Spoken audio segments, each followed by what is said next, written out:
Hola chicas, buenas noches. Bueno, para mí son noches, para ustedes van a ser días. Espero se encuentren muy bien, espero estén con toda la actitud. Comenzamos nuestra segunda clase de ambas materias y espero estén con toda la emoción y disposición de aprender. La verdad es que son materias muy padres, muy interesantes y pues espero les sirvan mucho, mucho para su campo formativo como psicólogas. Bien, pues hoy nos toca ver un tema dentro del psicoanálisis. Les voy a compartir pantallita para que podamos visualizar el material que preparé. Y nos toca ver las teorías sobre la psicoterapia analítica y qué es la psicoterapia analítica. Yo lo quise abordar desde un plano más psicoterapeuta que más teórico, porque pues obviamente ya conocemos las teorías del psicoanálisis que se van a ocupar en la psicoterapia, ¿no? Ya las hemos visto anteriormente en nuestras clases, pero creo que esta parte del proceso psicoterapéutico desde un enfoque de del terapeuta, perdón, pues todavía no lo hemos desarrollado como tal, o bueno, casi no se aborda, perdón, casi no se aborda en la carrera y espero pues poderlo aterrizar con ustedes y lo podamos entender un poco más a fondo, ya que pues no hemos tenido todavía o no podemos, en este caso lo hablo de ustedes, poder dar terapia, pero sí a lo mejor empezar a entender esta parte de este desarrollo, ¿no? De la empatía, de ese vínculo que se debe generar con el paciente. Entonces lo vamos a abordar desde esa perspectiva en esta ocasión, ¿sí? Bueno, pues voy a ampliar la pantallita. Disculpen, todavía sigo ronquita. Espero ya encontrarme bien con ustedes en clase el día sábado, que ya estemos más sanitas para que no sea una dificultad para que me puedan entender o nos podamos comunicar. Bien, ese es el tema que vamos a abordar. Y bien, voy a comenzar. Una de nuestras principales tareas como terapeutas reside en descubrir, dilucidar y abordar las teorías sobre la conducta humana que que han forjado el paciente. Los pacientes no solo pueden sufrir el efecto de sus reminiscencias, perdón, sino también el de sus teorías. ¿A qué hace referencia eso? Que a veces como psicoterapeutas nos cerramos mucho a ciertas teorías o ciertos pasos que debemos de seguir dentro de las teorías. Y como yo les mencionaba en la materia anterior, es sumamente importante que nosotros desarrollemos la parte empática, que aprendamos a observar y que no seamos tan cuadrados. Creo que algo que nos ha enseñado en este trayecto la carrera de psicología es que es una, un área o una ciencia que para un fenómeno existen muchas explicaciones y todas son correctas o todas pueden ser veraces, ¿no? Por ejemplo, nosotros vemos a una persona con un tipo de problema de adicción, cualquier adicción que ustedes gusten, ¿no? Supongamos que es una persona que se adicta a los estupefacientes y esa persona puede tener muchas explicaciones por el cual se volvió drogadicta. Todas esas explicaciones pueden ser correctas. Puede ser que sea algo orgánico, puede ser que sea una persona que tuvo alguna, que está buscando alguna fuga porque fue violentada en su infancia, que tenga problemas, obviamente todos son problemas conductuales, ¿verdad? Pero no sé, que tenga algún retroceso de algo que vivió en la infancia. O sea, hay muchas explicaciones por las cuales esa persona es adicta y todas van a ser certeras. Entonces, es algo muy bonito de esta ciencia. Creo que no todas las ciencias lo brindan. A mí me gusta por eso y me parece muy interesante. Y como psicoterapeutas no debemos cerrarnos a eso, a ser tan metódicos. Como les dije, debemos desarrollar la observación y observar a nuestro paciente y empezar a analizarlo y ser más que instintivos, como comúnmente le dice la gente, tener ese sentido de, ay, se me fue la palabra, chicas,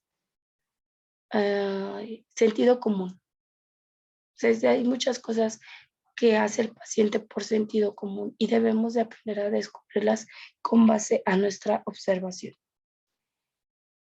Lo que necesita un terapeuta no es una amplia gama de teorías y puntos de vista, sino un único punto de vista coherente, que no esté restringido por límites rígidos e impermeables. Lo que les mencionaba, el no ser tan rígidos, el no ser tan inflexibles.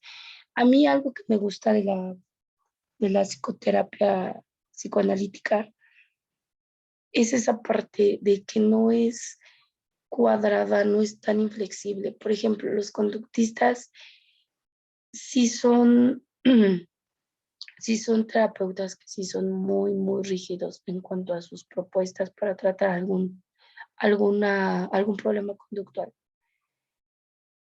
Es bien sabido dentro del área que el psicoanálisis no es tan aceptable debido a muchos factores, ¿no? Y que, por ejemplo, el conductismo u otras teorías dentro del psicoanálisis son más aceptadas, porque digamos que dentro del plano del método científico cumplen más los criterios, ¿no? Pero yo siempre me he preguntado, creo que la conducta humana no es como de castigos y premios. Yo creo que va más allá y es muchísimo más compleja. Y el estarnos cerrando o ser cuadrados a un cierto tipo de, por ejemplo, en este caso de la psicoterapia, de brindar soluciones a un problema conductual de un paciente y ser tan rígidos y tan inflexibles en esas soluciones que le estamos dando, no me parece tan adecuado. Por eso les mencionaba la clase pasada, los que hemos tenido la oportunidad de tomar terapia enfocada en psicoanálisis, pues ha sido, bueno, es algo que aprendemos a conocer y de verdad, de verdad, de verdad es algo muy padre, muy rico. Precisamente por esta parte que no es tan inflexible. Y el conductismo, la,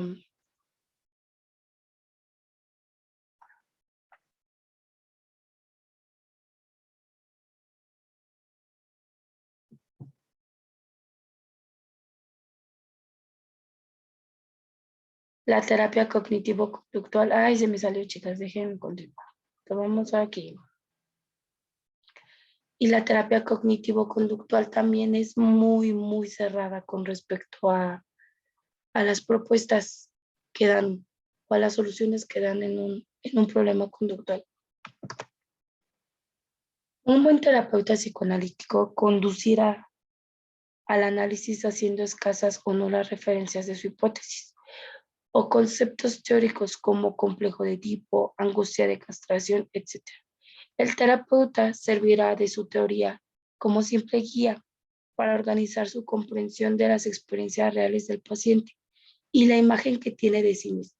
Como les mencionaba, no es rígida la psicoterapia psicoanalítica, no es rígida, no hace una hipótesis cuadrada, al contrario, va más allá y no se cierra a las diferentes teorías que ofrece el psicoanálisis, como el complejo de Edipo, el complejo de castración, etcétera, etcétera, sino que el terapeuta siempre va a ser una guía, recuerden, chicos, y eso es en cualquier tipo de corriente psicológica, el enfoque al que se quieran dedicar a ustedes. Siempre, siempre vamos a servir como una guía. El paciente no va a llegar con nosotros y le vamos a dar una solución a su problema, jamás. Simplemente nosotros vamos a hacer una guía para que el paciente por sí mismo pueda trabajar en esos problemas conductuales, pueda atacarlos y les pueda dar una solución. Pero nosotros nunca vamos a dar un método, ¿no? No vamos a ser como un doctor o un médico, perdón. Está mal dicho doctor porque muchas personas pueden ser doctoras, es un grado honorífico más bien. Pero un médico, por ejemplo, pues sí te da una receta, ¿no? Y y te revisa y te dice, no, pues estás enferma de, no sé, es infección en la garganta y te diagnostica y te da un tratamiento, ¿no? Y ese tratamiento que él te está dando sí te va a hacer efecto. Pero en este caso nosotros como especialistas en el área de la salud emocional, simplemente somos una guía para que el paciente pueda encontrarse a sí mismo y pueda ver desde dónde parte este problema conductual y sea la corriente que sea, chicas. En vez de referirse a impulsos orales y deseos de muerte, alude a experiencias cotidianas concretas, como el deseo de ser mimado y reconfortado, o de herir a alguien. En vez de referirse a la angustia de castración, el paciente alude a su temor de ser un ente incompleto, distinto de los demás o quizás estar loco.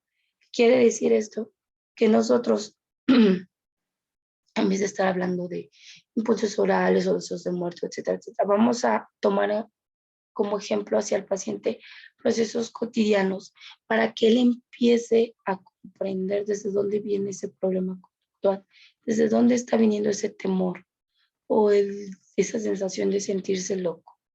Si nosotros no vamos a hablar de teorías ni nada, sino simplemente tomar este tipo de, de procesos o de labores cotidianas para poderlo aterrizar y hacer consciente o lo inconsciente. Recuerden que esa es la función del psicoanálisis.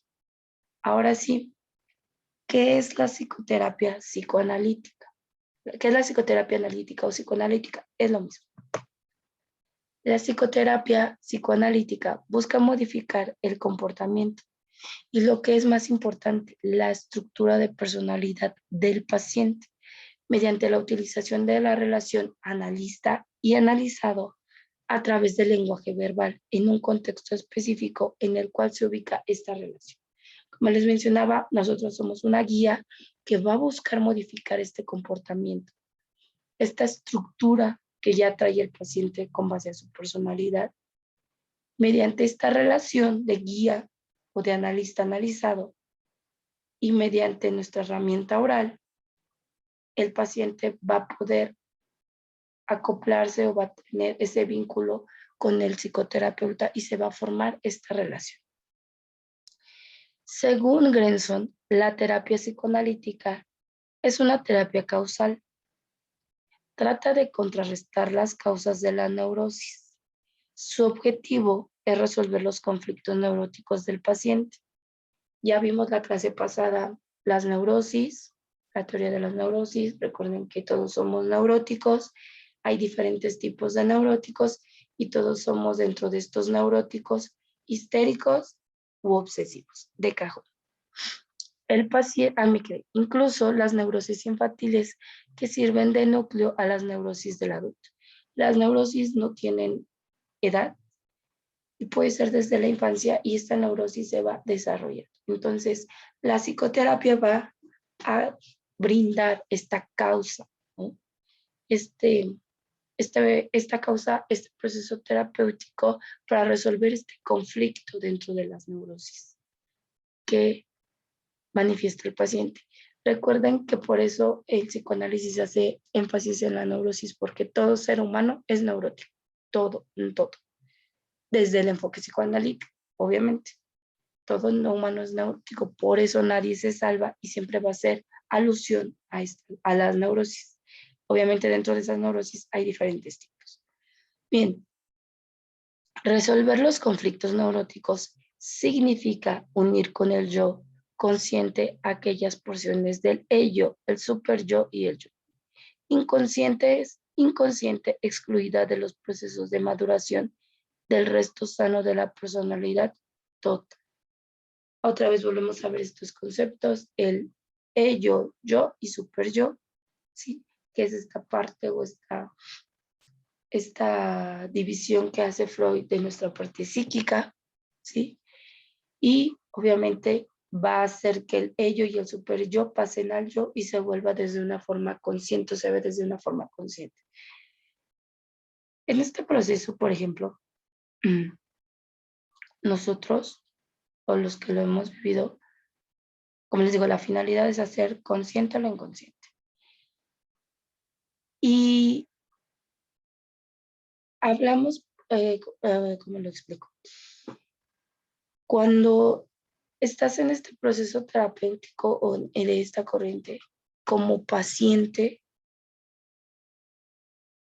cuando haces consciente lo inconsciente que está en el ello, en el super yo, comprendes el problema y ves desde dónde está partiendo este problema, ¿no? Y como ya detectamos desde dónde vino, ya somos conscientes, ya pasó al yo este problema o este conflicto. Y ya es más fácil que este conflicto que está atacando mi conducta lo pueda modificar. A diferencia de otras corrientes, ¿no? Que no profundizan, como el conductismo, como el enfoque cognitivo-conductual, que no aterrizan esta parte, no ven el origen, simplemente dan como una serie de pasos que debes de seguir para extinguir esa conducta, pero no hablan desde dónde parte. Eso es lo bonito del psicoanálisis. El procedimiento que el analista quiere que el paciente emplee para facilitar la comunicación de los derivados en la asociación libre. Recuerden que hablamos de la asociación libre, que es cuando uno comienza a hablar la terapia de asociación libre sin ningún filtro y el paciente comienza a decir lo que quiera.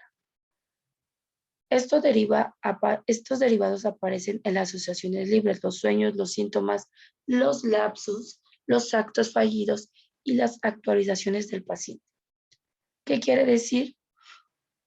Que en este procedimiento el analista va a hacer que el paciente va a facilitar esta comunicación que se debe de dar entre ellos, este vínculo de los derivados que van a salir sobre la asociación libre. Recuerden que la terapia de asociación libre es la base o la que más se ocupa en un 99.9% de la terapia que se le brinda al paciente en el enfoque del psicoanálisis.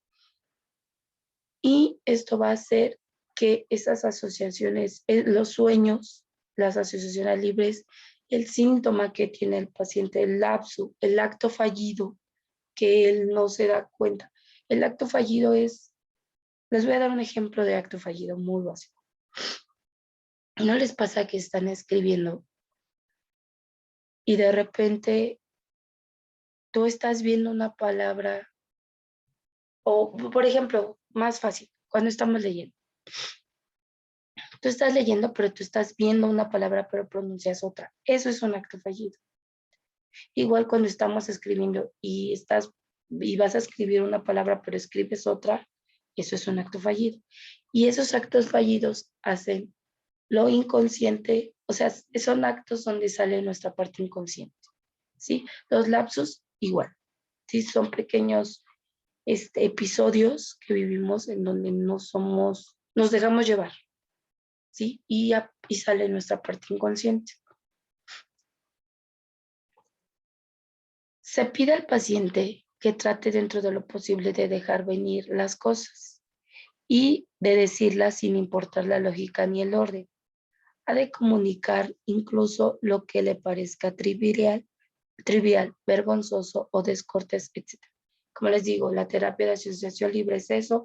Nosotros vamos a proponer, vamos a fomentar que el paciente hable sin ninguna restricción de lo que él quiera, de lo primero que se le venga a la cabeza. Recuerden que de eso se trata el psicoanálisis, de no pensar tanto lo que vamos a decir, sino que nuestro impulso, nuestro acto fallido, nuestra, sí, nuestro acto fallido, nuestros lapsus, etcétera, nuestro síntoma, salga a la luz y no importa si sea vergonzoso o demás, que no haya tapujos, que no haya vergüenzas y que el paciente pueda hablar de una manera libre con nosotros. Dejando que las cosas le vengan a la mente, se produce una regresión al servicio del yo. Como les mencionaba, nosotros vamos a dejar hablar nuestro inconsciente para que en ese fenómeno de transferencia que se va a generar en la terapia se pueda ser consciente, o sea, pueda aparecer el yo. y tiende a salir a la superficie los derivados del yo inconsciente, el ello y el superyo. O sea que estas dos partes que están en nuestro inconsciente, el ello y el superyo, pasan a la parte consciente, el yo. La tarea del analista consiste en analizar estos derivados en el paciente. Nosotros lo analizamos y vamos guiando al paciente con ese análisis para que empiece a ser consciente esta parte. Por ejemplo, aunque un paciente que padece una neurosis llega al tratamiento psicoanalítico por el motivo consciente de desear un cambio, hay dentro de él unas fuerzas inconscientes que se oponen al cambio y defienden esta neurosis.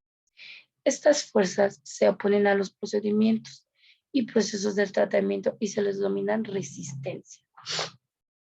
Dentro del psicoanálisis, las resistencias son esta barrera que va a poner con la parte consciente para que no pase. ¿Sí me explico? Así como les decía en la clase pasada, la parte emocional, al igual que el cuerpo, se defiende. ¿Sí? Nosotros tenemos anticuerpos que nos defienden de bichitos, pues también la parte psíquica. Y si sabe que eso le va a ocasionar algún dolor o demás, salen estas resistencias. Por eso cuando una persona tiene un evento muy, muy impactante, a veces no se acuerda, porque fue tan impactante y tan doloroso que prefiere almacenarlo en la parte inconsciente y que no se haga consciente.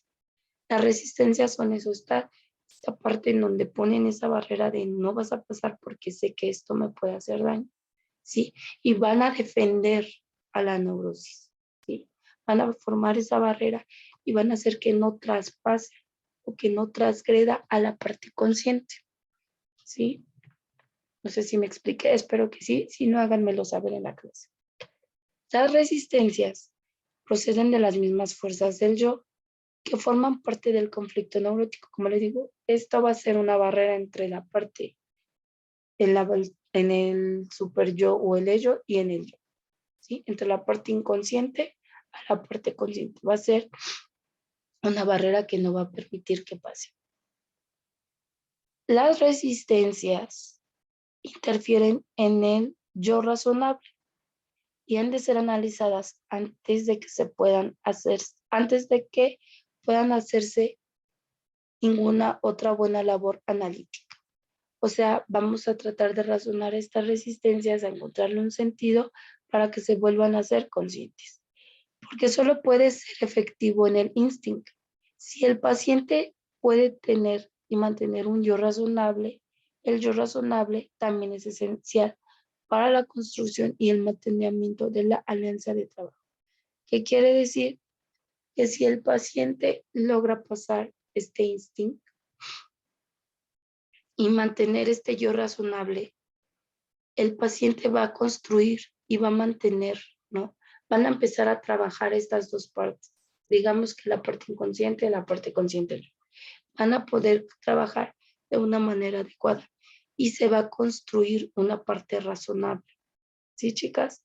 No sé si me expliqué. De todos modos, si no me expliqué, me avisan. Y pues, por hoy, o bueno, por este video sería todo. Y nos vemos más al ratito para continuar la clase. Sí, chicas, de todos modos hagan sus anotaciones y si tienen dudas o preguntas, nos vemos en un ratito. ¿Va que va? Cuídense y bonito día.